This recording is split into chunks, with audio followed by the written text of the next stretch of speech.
মেধাবী ব্যক্তিত্ব, যিনি একাধারে একজন অত্যন্ত মেধাবী ছাত্র ছিলেন, যিনি একাধারে একজন অত্যন্ত সফল শিক্ষক ছিলেন এবং একজন বিপ্লবী রাজনীতিবিদ ছিলেন,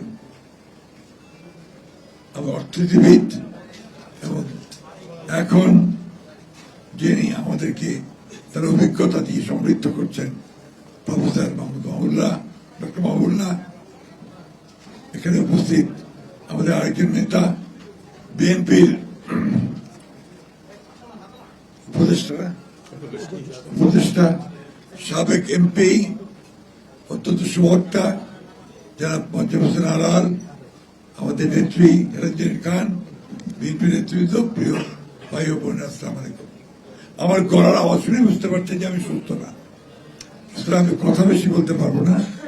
আমি খুব অল্প কথায় আমার বক্তব্য শেষ করব।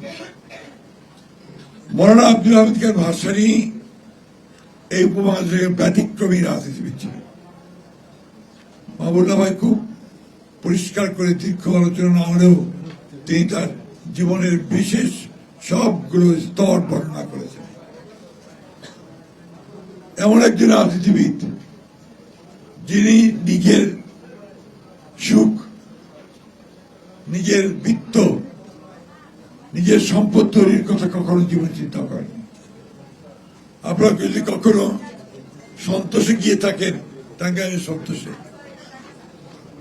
তাহলে এখনো সেই ঘরটা আছে সেখানে, যে ঘরে তিনি থাকতেন। সে ঘরটি ছিল একটা বাঁশের তৈরি করা, যেটা গিয়ে, আর তার বিছানা ছিল একটা কাঠের, আমরা দেখে বলি চৌকি, কাঠের চৌকি, তার মধ্যে একটা পাতলা